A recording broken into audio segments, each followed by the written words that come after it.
Hello everyone, good afternoon. So आज जो है वो मैं अपनी न्यू सीरीज स्टार्ट करने जा रही हूँ जिसका नाम है पॉलिटिकल साइंस से हम शुरुआत करेंगे। सो फर्स्ट सब्जेक्ट जो है पॉलिटिकल साइंस इसलिए लिया गया है क्योंकि इसको पढ़ने के बाद आपको डिफरेंट अदर जो सब्जेक्ट है उनका बेस भी पता चल जाता है। और जो आप करंट अफेयर्स पढ़ते हो उसमें भी ये सब्जेक्ट बहुत ज़्यादा आपकी हेल्प करता है और आप अंडरस्टैंड कर पाते हो कि करंट अफेयर में किस प्रकार की न्यूज़ेस चली हुई हैं। जैसे कि अभी बहुत ज़्यादा कंट्रोवर्सी में है the farms laws. So farmer laws, तो वो जो लॉज है उनको अंडरस्टैंड करने के लिए आपको ये सब्जेक्ट बहुत ज़्यादा हेल्पफुल रहेगा। सो इस सब्जेक्ट की जो स्टैंडर्ड बुक है वो है लक्ष्मीकांत। सो लक्ष्मीकांत का फर्स्ट चैप्टर आज हम शुरू करेंगे। सो लक्ष्मीकांत का फर्स्ट चैप्टर है हिस्टोरिकल बैकग्राउंड। हिस्टोरिकल बैकग्राउंड इसमें जो है वो हमारी जो पॉलिटिकल हिस्ट्री है उसको दो पार्ट में डिवाइड किया गया है। एक है क्राउन रूल और एक है कंपनी रूल। कंपनी रूल जो था वो 1773 से 1858 तक रहा था और 1857 की जो the first war of independence हुआ था, 1857 की जो रिवॉल्ट हुई थी उसके बाद जो है क्राउन रूल जो था वो लगा दिया गया था। सो आप सभी को पता है कि ब्रिटिशर्स जो है वो इंडिया में आए थे ट्रेड करने के एम से, बट आफ्टर दैट उन्होंने एज अ ट्रेडर काम नहीं किया। उन्होंने इंडिया में अपना शासन शुरू कर दिया, उन्होंने इंडिया के ऊपर रूल करना स्टार्ट कर दिया। उन्हें ब्रिटिशर्स को 1765 में दीवानी राइट्स मिली थी। जब 1764 में बैटल ऑफ बक्सर हुआ था तो उसके बाद 1765 में उन्हें दीवानी राइट्स मिली थी, जिसका मतलब होता था कि rights over revenue and civil justice of Bengal, Bihar and Orissa. जिसके बाद से उन्होंने यहाँ पे जो है वो एडमिनिस्ट्रेटिव फंक्शन अपने स्टार्ट कर दिए थे। कंपनी में जो करप्शन था वो बहुत ज़्यादा बढ़ गया था। जैसे कि कंपनी का कोई एम्प्लॉयी था तो वो ये चीज़ करते थे कि जो कंपनी के मैन्युफैक्चरिंग गुड्स थे वो उनको प्राइवेटली बेचना उन्होंने स्टार्ट कर दिया था। मतलब कंपनी में तो वो चीज़ बिकेगी, बट जब वो चीज़ प्राइवेटली बेची जा रही थी मार्केट में तो उसकी वजह से करप्शन हो रहा था, क्योंकि अगर कोई चीज़ प्राइवेटली बेची जाएगी तो उसका जो प्रॉफिट होगा उसी इंडिविजुअल को होगा जो उन चीज़ों को सेल कर रहा है। तो ये सारी चीज़ें थी। वो ब्रिटेन में बैठी क्वीन एलिजाबेथ वन को पता चली और उन्होंने क्या करा, उन्होंने कंपनी के पॉलिटिकल और कमर्शियल अफेयर्स को देखने के लिए रेगुलेटिंग एक्ट ऑफ 1773 निकाला। इसकी हमारे कॉन्स्टिट्यूशन में बहुत ज़्यादा इंपॉर्टेंस है क्योंकि ये फर्स्ट स्टेप था ब्रिटिश गवर्नमेंट के द्वारा कंट्रोल करने के लिए जो कंपनी के यहाँ पे अफेयर्स थे, पॉलिटिकल एंड कमर्शियल अफेयर्स थे, उनको कंट्रोल करने के लिए फर्स्ट स्टेप था। इस स्टेप में फर्स्ट टाइम हमें पता चला था कंपनी जो है वो पॉलिटिकल और एडमिनिस्ट्रेटिव फंक्शन जो इंडिया में है वो कर रही है। और इसी रेगुलेटिंग एक्ट ने फाउंडेशन रखी थी सेंट्रल एडमिनिस्ट्रेशन इन इंडिया में, क्योंकि अब इस प्रकार से क्वीन एलिजाबेथ जो थी वो इंडिया के पॉलिटिकल फंक्शंस को देख रही थी, तो इसलिए वो सेंटर एडमिनिस्ट्रेशन इंडिया में करने एक तरह से सेंट्रल एडमिनिस्ट्रेशन की नींव यहाँ पे रखी गई थी, क्योंकि एक क्वीन जो थी अब एडमिनिस्ट्रेशन देख रही थी कि इंडिया में कैसे ईस्ट इंडिया कंपनी जो है वो काम कर रही है। तो इस एक्ट के फीचर क्या थे? पहले जो इंडिया में होते थे वो होते थे गवर्नर। ओके, उनके आगे ना जनरल लगा होता था ना ऑफ इंडिया लगा होता था, जस्ट गवर्नर होते थे। जैसे कि मद्रास के गवर्नर होंगे, बंगाल के गवर्नर होंगे, ओडिशा के गवर्नर होंगे। पर अब क्या हुआ, जो ये गवर्नर थे इन गवर्नरों को हटा के अब गवर्नर जनरल बना दिया गया। तो क्या हुआ, जो गवर्नर ऑफ बंगाल था उसे गवर्नर जनरल ऑफ बंगाल बना दिया गया और उसकी एक एग्जीक्यूटिव काउंसिल बनाएगी 4 मेंबर्स की जो उसे असिस्ट करती थी। The first such governor general was Lord Warren Hastings. ऐसे जो फर्स्ट गवर्नर जनरल थे वो थे लॉर्ड वॉरेन हेस्टिंग्स। मतलब क्या हुआ कि पहले इंडिया में होते थे गवर्नर, अब उन गवर्नरों को हटा के गवर्नर जनरल ऑफ बंगाल बना दिया गया। सिर्फ एक ही गवर्नर को बनाया गया था, मतलब गवर्नर ऑफ बंगाल को गवर्नर जनरल ऑफ बंगाल बना दिया गया और उसको एक एग्जीक्यूटिव काउंसिल दी गई 4 मेंबर्स की जो उसे असिस्ट करती थी। और ऐसा फर्स्ट गवर्नर जनरल बना था लॉर्ड वॉरेन हेस्टिंग्स। सेकंड, इसमें जो थे, जो governors of Bombay and Madras presidencies थे उनको सबऑर्डिनेट कर दिया गया governor general of Bengal. Subordinate का मतलब होता है कि उनकी जो पद्धति थी वो गवर्नर जनरल ऑफ बंगाल से छोटी कर दी गई। अब वो governor of Bombay and Madras जो थे वो गवर्नर जनरल ऑफ बंगाल के अंडर काम करने लगे। बट पहले ये सारे गवर्नर अपना अपना काम करते थे अकेले-अकेले से इंडिविजुअली, और सभी के पास अपनी इंडिपेंडेंस होती थी। बट अब क्या होने लगा, अब गवर्नर ऑफ बंगाल जो है, वो गवर्नर जनरल ऑफ बंगाल बन गए और उनकी एक एग्जीक्यूटिव काउंसिल बना दी गई 4 मेंबर्स की। और इस एग्जीक्यूटिव काउंसिल में जो गवर्नर ऑफ बॉम्बे और मद्रास थे, अब वो सबऑर्डिनेट हो गए गवर्नर जनरल ऑफ बंगाल के। आफ्टर दैट इसी एक्ट में जो था, supreme court of Calcutta establish किया गया 1774 में, comprising one chief justice and 3 other जजेस, जिसमें एक चीफ जस्टिस होता था और 3 अदर जजेस होते थे। देखिए, पहले जब सुप्रीम कोर्ट को फर्स्ट टाइम कलकत्ता में एस्टेब्लिश किया गया था, तब 1774 में, तब एक चीफ जस्टिस होता था और 3 जजेस होते थे। एट प्रेजेंटली 34 जजेस हैं सुप्रीम कोर्ट में, जिसमें 1 चीफ जस्टिस होता है और 33 जो है वो अदर जजेस होते हैं। उसके बाद it prohibit the servants of company from engaging in any private trade और एक्सेप्टिंग प्रेजेंट्स और ब्राइब्स फ्रॉम द नेटिव्स। अब जो वो लोग थे जो इंडिविजुअली कंपनी के वर्कर्स मैन्युफैक्चरिंग गुड्स को बेच रहे थे मार्केट में, उनको ये चीज़ बंद कर दी गई कि अब वो ये प्राइवेट गुड्स नहीं बेच सकते हैं।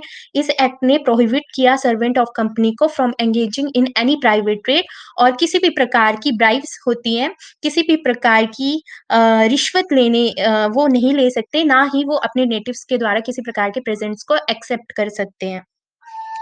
इस प्रकार से इस एक्ट ने जो है वो स्ट्रेंथन कर दिया control of British government over the company by requiring the court of directors. इस एक्ट में कोर्ट ऑफ डायरेक्टर्स बिठाए गए कंपनी के ऊपर to report on its revenue, civil and military affairs in India. पहले जहाँ पे कंपनी जो थी वो अकेले रूल कर रही थी, अब उसके ऊपर कोर्ट ऑफ डायरेक्टर्स बिठा दिए गए, ताकि वो उनके कंपनी के जो रेवेन्यू कलेक्शन है उसको देख सके, उसकी रिपोर्ट एलिजाबेथ क्वीन वन को दे सके, और सिविल और मिलिट्री अफेयर्स जो भी कंपनी यहाँ पे कर रही है इंडिया में, उसकी रिपोर्ट जो है वो क्वीन एलिजाबेथ को दे सके। इसके बाद जो था, अब इस एक्ट के थ्रू जो थे वो लोग खुश नहीं हुए। मतलब कि इस एक्ट के थ्रू थोड़ा बहुत तो पता चला कितना करप्शन हो रहा है, बट इतनी ज़्यादा अच्छे से रिपोर्ट जो थी वो एलिजाबेथ को प्रेज़ेंट नहीं हो रही थी। इसलिए इसमें कुछ रिफॉर्म्स करने के लिए पिट्स इंडिया एक्ट ऑफ 1784 लाया गया। इसके बीच में एक और एक्ट लाया गया था, अमेंडिंग एक्ट ऑफ 1781, जिसको सेटलमेंट एक्ट भी बोला जाता है। बट उसके बाद जो 1784 एक्ट लाया गया, पिट्स इंडिया एक्ट ऑफ 1784, इसके फीचर क्या थे? अम, इस एक्ट ने फर्स्ट टाइम जो था वो डिफरेंस बताया था हमें कॉमर्शियल और political functions of the company. मतलब कि इस एक्ट के थ्रू फर्स्ट टाइम हम ये चीज़ डिस्टिंग्विश कर पाए थे कि कंपनी जो कमर्शियल अफेयर क्या कर रही है इंडिया में, और पॉलिटिकल फंक्शंस क्या प्ले कर जा रहे हैं इंडिया में। जैसे कि अभी मैं आपको एक एग्जांपल देती हूँ, जैसे कि बैटल ऑफ बक्सर हुआ था, उसके बाद में जो थे नवाब जो थे वो वहाँ के गवर्नर के सबऑर्डिनेट बन गए थे, मतलब कंपनी के सबऑर्डिनेट बन गए थे। वहाँ पे अब सारी की सारी जो पॉलिटिकल अफेयर्स थे वो कंपनी के द्वारा ही देखे जाते थे, तो ये उनके पॉलिटिकल फंक्शंस हैं। तो वो चीज़ हम बाद में देखेंगे कि बैटल ऑफ बक्सर में किसके साथ लड़ाई की गई, that is the part of the history. But अभी मैं आपको एक छोटा-सा आइडिया दे रही हूँ कि वो पॉलिटिकल फंक्शन थे कंपनी के इंडिया में। और कमर्शियल फंक्शंस जो थे वो ये चीज़ें देखी जा रही थी कि किस प्रकार से ईस्ट इंडिया कंपनी जो है वो अपनी ट्रेडिंग यहाँ पे इंडिया में चला रही है। उसके बाद it allowed the court of director to manage the commercial affairs. इस एक्ट में जो थे कोर्ट ऑफ डायरेक्टर्स जो पहले से बैठाए हुए थे, उन्हें बोला गया कि अब आप जो है सिर्फ़ और सिर्फ़ कमर्शियल अफेयर्स देखेंगे, और बोर्ड ऑफ कंट्रोल्स बैठाए गए जो पॉलिटिकल अफेयर्स देखेंगे। इस प्रकार से court of directors commercial affairs देख रहे थे, बोर्ड ऑफ कंट्रोल्स जो थे वो पॉलिटिकल अफेयर्स देख रहे थे, तो इस प्रकार से डबल गवर्नमेंट जो थी इंडिया में एस्टेब्लिश हो चुकी थी। तो इस एक्ट ने जो थी वो डबल गवर्नमेंट की नींव इंडिया में रखी थी। इस एक्ट ने ऑल्सो एम्पावर किया था बोर्ड ऑफ कंट्रोल को supervise and direct all operation of the civil and military government और revenues of the British possession in India. ये देखने के लिए कि क्या-क्या सिविल एंड मिलिट्री गवर्नमेंट और रेवेन्यूज फंक्शन जो है वो ईस्ट इंडिया कंपनी कर रही है ब्रिटिश पोजेशन इन इंडिया, की ब्रिटिश इंडिया में। फर्स्ट टाइम ये वर्ड यूज़ किया गया था, ब्रिटिश पोजेशन इन इंडिया।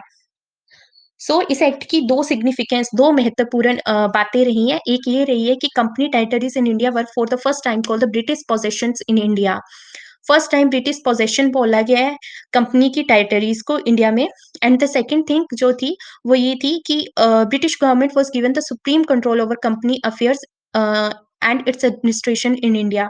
जो ब्रिटिश गवर्नमेंट का था, ब्रिटिश गवर्नमेंट ने जो था वो सुप्रीम कंट्रोल दे दिया था company. British government was given the supreme control over companies affairs and its administration in India. British government को सुप्रीम कंट्रोल दे दिया गया था कंपनीज के अफेयर्स की एंड एडमिनिस्ट्रेशन करने के लिए इंडिया में। इसके बाद चार्टर एक्ट ऑफ 1833। दो एक्ट आए, एक था रेगुलेटिंग एक्ट ऑफ 1773, सेकंड था पिट्स इंडिया एक्ट ऑफ 1784। इसकी छोटी सी रिवीजन देती हूँ कि किस प्रकार से क्वेश्चंस पूछे जाते हैं। फर्स्ट क्वेश्चन ये रहता है कि डबल गवर्नमेंट फर्स्ट टाइम जो थी किस एक्ट में देखने को मिली थी, तो पिट्स इंडिया एक्ट ऑफ 1784 में। एंड सेकंड क्वेश्चन कि central administration first time India में कब पॉइंट आउट की गई थी, तो वो की गई थी रेगुलेटिंग एक्ट ऑफ 1773 में। और first time commercial and the political affairs of India कब डिस्टिंग्विश किए गए थे, तो पिट्स इंडिया एक्ट ऑफ 1784 में। उसके बाद है चार्टर एक्ट ऑफ 1833।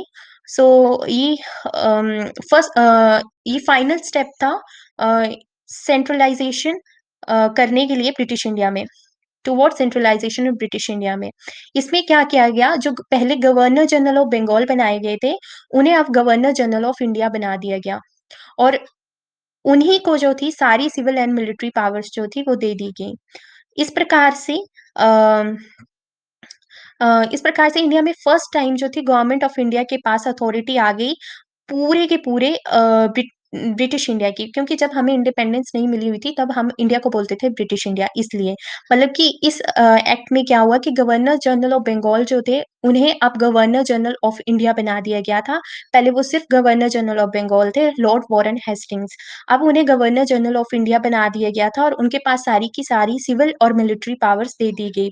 इस प्रकार से सेंट्रलाइजेशन होगी, क्योंकि एक इंसान जो था अब सारी की सारी रेवेन्यू और मिलिट्री अफेयर्स देख रहा था, सिविल एंड मिलिट्री अफेयर्स और रेवेन्यू से रिलेटेड अफेयर्स देख रहा था इंडिया में, सारी की सारी ब्रिटिश इंडिया में। और first governor general of India बने थे लॉर्ड विलियम बेंटिंक, और first governor general of Bengal बने थे लॉर्ड वॉरेन हेस्टिंग्स।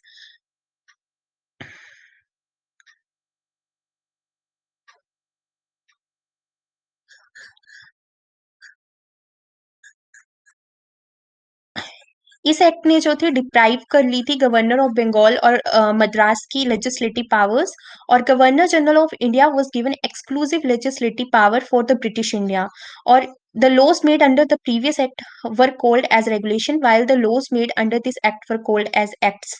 जो प्रीवियस एक्ट में जो लॉज बने थे उन्हें रेगुलेशन बोला जा रहा था, बट अब जो ये लॉज बन रहे थे इस एक्ट में, चार्टर एक्ट ऑफ 1833 में, इनको एक्ट्स बोला जा रहा था। अब रेगुलेशंस और एक्ट में ये डिफरेंस होता है, रेगुलेशंस जो होती है वो भी स्टैट्यूटरी रिकॉग्निशंस उन्हें दी जाती है, मतलब कि वो भी कानूनी तौर पे आपके ऊपर इम्प्लीमेंट होगी, पर एक्ट्स जो है वो ज्यादा पावरफुल होते हैं। किसी एक्ट में ही रेगुलेशन होती है, बट रेगुलेशंस जो है वो सेट ऑफ रूल्स होते हैं, बट एक्ट्स जो होता है वो जैसे पूरा का पूरा एक एक्ट बनाया जाता है और उसके बीच में कुछ रूल्स जो है वो लिखे जाते हैं, इसलिए रेगुलेशंस की अथॉरिटी थोड़ी सी कम होती है as comparison to act. Means की रेगुलेशन सबऑर्डिनेट होती है एक्ट के। उसके बाद it ended the activity of East India Company as a commercial body which became a purely administrative body. अब इस एक्ट के थ्रू जो थी वो ईस्ट इंडिया कंपनी प्योरली एक एडमिनिस्ट्रेटिव बॉडी बन चुकी थी। और इसके बाद फर्स्ट टाइम जो था 1833 में जो था एक अटेम्प्ट किया गया था, मतलब कि ये इंट्रोड्यूस करना था कि ओपन कंपटीशन करवाया जाए सिविल सर्वेंट्स के लिए। और इसमें जो Indians should not be debarred from holding any place office and employment under the company. मतलब कि 1833 में चार्टर एक्ट ऑफ 1833 में ये अटेम्प्ट मतलब ये चीज इंट्रोड्यूस करने की कोशिश की गई थी कि हम एक ओपन कंपटीशन करवाएं इंडियन सिविल सर्वेंट्स के लिए, और जो इंडियंस हैं वो किसी भी प्रकार की एम्प्लॉयमेंट को कंपनी में, मीन्स किसी भी प्रकार की एम्प्लॉयमेंट में हिस्सा ले सके वो कंपनी की, और उन्हें जो है वो इस चीज से रोका ना जाए और डिवाइड ना किया जाए। पर ये जो प्रोविजन था वो जो था वो ऑपोजिशन पार्टी ने नहीं इम्प्लीमेंट होने दिया था, कोर्ट ऑफ डायरेक्टर्स ने जो थी इसको अपोज्ड किया था, तो इसलिए सिर्फ इंट्रोडक्शन करने की कोशिश की गई थी open competition for civil servants की। सो आज हमने 3 एक्ट देखे हैं, एक रेगुलेटिंग एक्ट ऑफ 1773 और दूसरा Pitt's India act of 1784, third one is the charter act of 1833। अब कल से हम चार्टर एक्ट ऑफ 1853 स्टार्ट करेंगे। अगर आपको कोई चीज़ समझ नहीं आई है तो प्लीज़ मुझे बताइएगा, डेफ़िनेटली मैं आपकी हेल्प करूँगी उसको सॉल्व करने के लिए, और कहीं किसी प्रकार की गलती अगर आपको लगती है कि ये चीज़ और बेटर हो सकती थी, तो please review this video and thank you so much.